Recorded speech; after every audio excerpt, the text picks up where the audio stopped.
Hello welcome everyone, मेरा नाम है सौरभ त्रिपाठी। आज 7 अगस्त शुरुआत करेंगे बहुत ही अच्छे क्वेश्चन से, बहुत ही अच्छे सेशन से। पहला क्वेश्चन है बॉर्डर से जुड़ा हुआ है, लेकिन इससे पहले सेशन को शुरुआत करूं मैं आपसे रिक्वेस्ट करूंगा कि प्लीज चैनल को सब्सक्राइब करने का अभी आप तक नहीं किया है। और एक और रिक्वेस्ट मेरी आपसे है कि इस सेशन को पूरा एंड तक देखिए, क्योंकि एंड तक आप एक ऐसे एमसीक्यूज पाएंगे जो एग्जाम ओरिएंटेड है, बहुत ही ज्यादा इंपॉर्टेंट सकते हैं। चलिए शुरुआत करते हैं पहले क्वेश्चन से। बीएसएफ के महानिदेशक का अतिरिक्त प्रभार किसने संभाला है? Additional charge of DG of BSF, तो ये बने हैं दलजीत सिंह चौधरी। बीएसएफ के बारे में पहले जानेंगे, लेकिन इससे पहले जान लें कि पहले जो डीजी रह चुके हैं वो नितिन अग्रवाल, और स्पेशल जो डीजी थे वो थे वाईबी खुरैनिया। इन दोनों को रेस्पेक्टिव स्टेट कैडर में भेज दिया गया है। दलजीत सिंह चौधरी अब बने हैं नए डायरेक्टर जनरल ऑफ बीएसएफ, यानी कि बीएसएफ के चीफ। और इनकी जो प्रेजेंट जो डीजी थे वो थे सशस्त्र सीमा बल, यानी कि एसएसबी के थे, लेकिन इनको अतिरिक्त प्रभार दिया गया है बीएसएफ के रूप में। बीएसएफ ये जान के रखिए कि दो सीमाओं को गार्ड करता है। एक तो हो गई पाकिस्तान की सीमा हो गई, और एक होगी बांग्लादेश की सीमा हो गई। पाकिस्तान की सीमा वेस्टर्न फ्रंट पे आती है और बांग्लादेश की सीमा ईस्टर्न फ्रंट पे आती है। ईस्टर्न का मुख्यालय है कोलकाता, और जो वेस्टर्न फ्रंट है बीएसएफ का, उसका जो मुख्यालय है वो है चंडीगढ़। अगर हम बांग्लादेश की बात करें तो करीब 4096 किलोमीटर की बॉर्डर भारत के साथ शेयर होती है। अगर पाकिस्तान की बात करें तो करीब 3323 किलोमीटर की सीमा भारत से लगती है। इन दोनों सीमाओं पे जो गार्ड करता है वो बीएसएफ करता है। और बांग्लादेश की सीमा से 5 राज्य जुड़ते हैं और पाकिस्तान की सीमा से 4 राज्य जुड़ते हैं। और एक सबसे इंपॉर्टेंट बात जान के रखिएगा कि जो भारत की सीमा है वो सबसे ज्यादा लगती है बांग्लादेश के बाद, उसके बाद चाइना के साथ लगती है, उसके बाद पाकिस्तान के साथ लगती है। इस तरह से इसका ऑर्डर है। और थोड़ा सा इसके बारे में और जानते हैं कि भारत में जो बीएसएफ आती है वो सीएपीएफ के अंडर आती है, यानी कि सेंट्रल आर्म्ड पुलिस फोर्स आती है। इसमें कुछ डिवीजन दे रखे हैं, इसको बहुत ही इंपॉर्टेंट को जान के रखेंगे। एक बीएसएफ हो गया, एक हो गया आईटीबीपी, एसएसबी हो गया, आसाम राइफल्स हो गए, नेशनल सिक्योरिटी गार्ड हो गया, सेंट्रल इंडस्ट्रियल सिक्योरिटी फोर्स हो गए, और सीआरपीएफ हो गए। सीएपीएफ बेसिकली पैरामिलिट्री फोर्सेस होते हैं, और इनकी जो मेन जिम्मेदारी होती है वो भारत के बॉर्डर्स की सुरक्षा करे और आंतरिक सुरक्षा में कार्य करे। BSF Indo Tibetan border police force, सीमा सुरक्षा बल, Assam rifles, national security guard जो कि खास चीजों में काम आते हैं जब ज्यादा जरूरतें होती हैं देश को। सीआईएसएफ इंडस्ट्रियल इंस्टॉलेशन की प्रोटेक्शन करता है, जैसे कि बड़े बड़े पावर प्लांट हो गए, एयरपोर्ट्स हो गए। सीआरपीएफ भी तैनाती उन जगहों पे होती है जहां पे जरूरत पड़ती है। सीमा सुरक्षा बल नेपाल और भूटान के बॉर्डर्स को गार्ड करता है। और आईटीबीपी तिब्बत सीमा पे रहती है।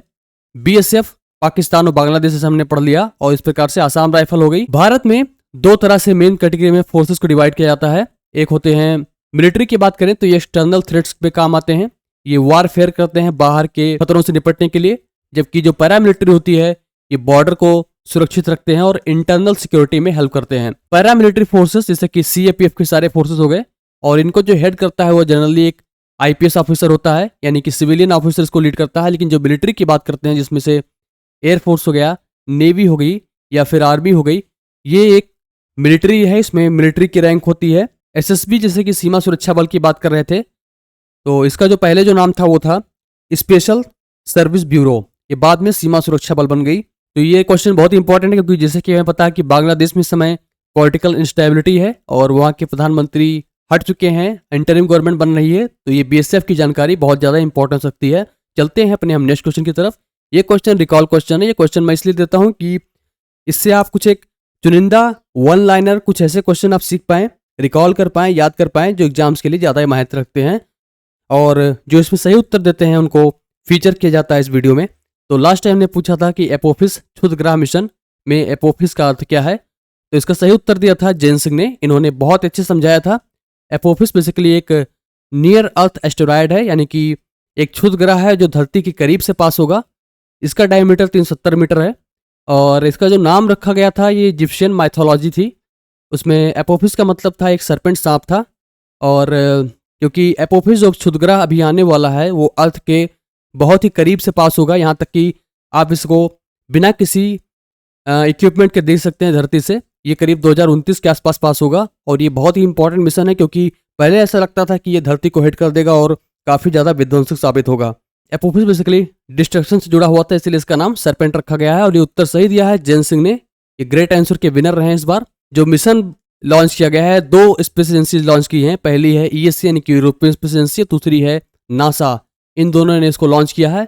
इसरो भी अभी बातचीत स्टेज में है, क्योंकि यहाँ भी से इसको भी कुछ जानकारियां एकत्रित करनी है, कुछ मिशन भेजने हैं।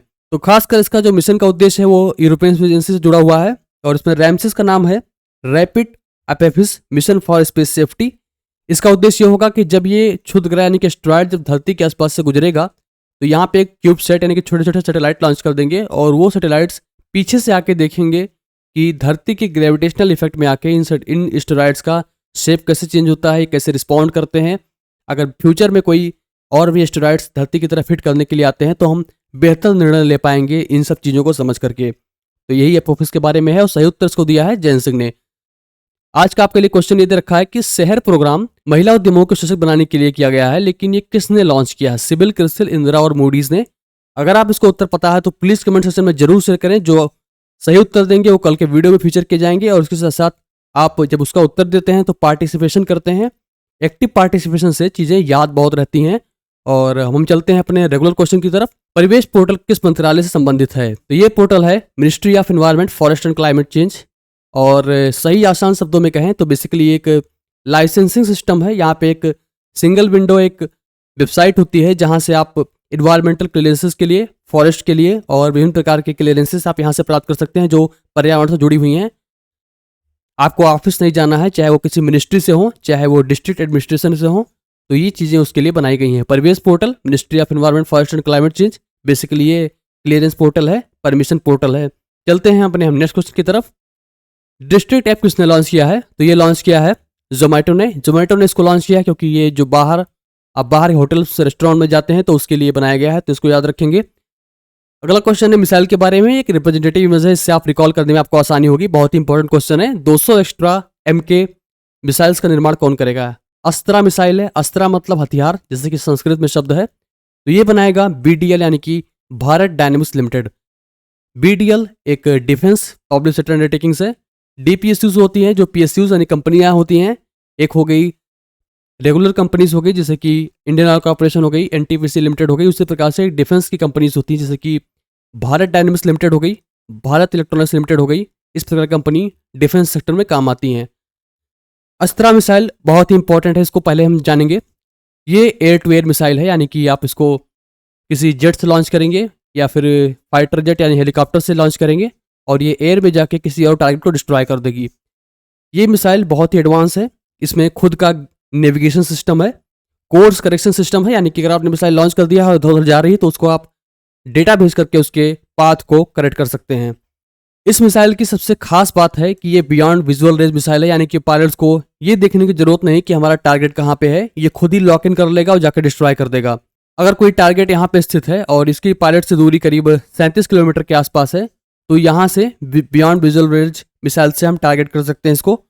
और अस्त्रा मिसाइल की बात करें तो इसकी परफॉर्मेंस बहुत ही ज़्यादा अच्छी है। करीब 80 से 110 किलोमीटर तक की रेंज में ये हिट कर सकती है टारगेट को, तो इसको याद रखेंगे।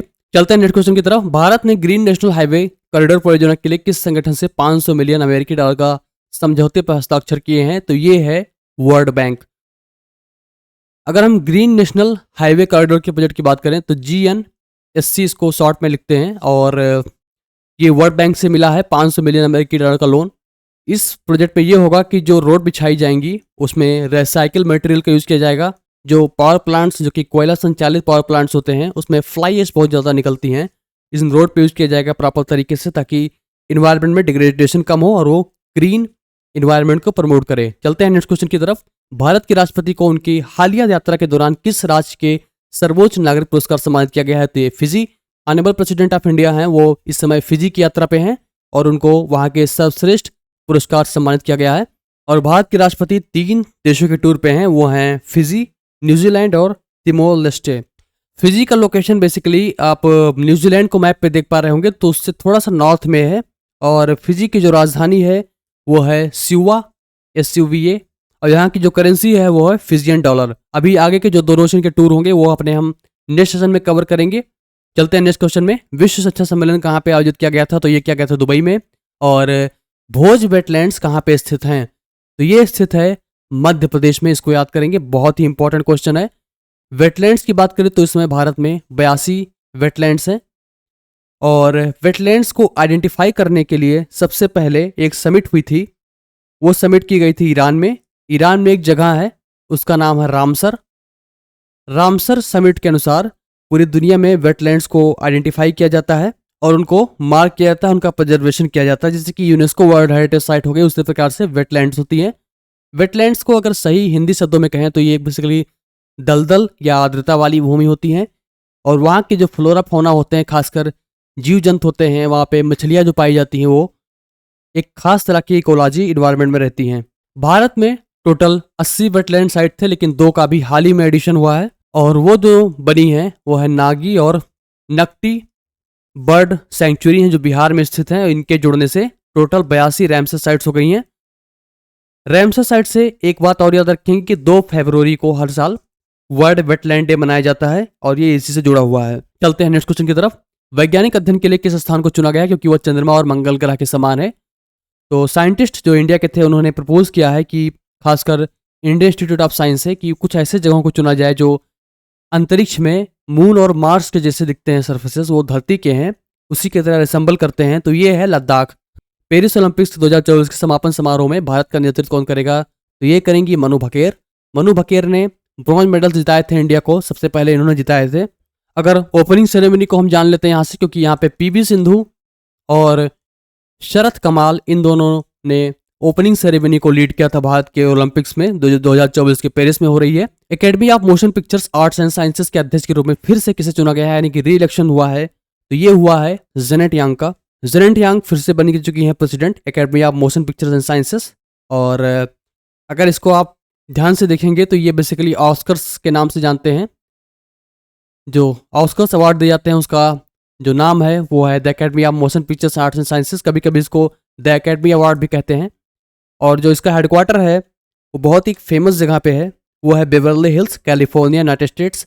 वास्तविक नियंत्रण रेखा यानी कि लाइन ऑफ एक्चुअल कंट्रोल पे कमाश टाइफून वाहन को कौन पेश करेगा, यानी कौन अप्लाई करेगा, तो ये है आईटीबीपी यानी कि Indo Tibetan border police force.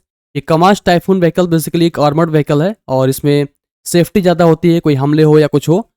तो इस प्रकार से ये रशिया से लाया जाएगा और ये आईटीबीपी यूज़ करेगा।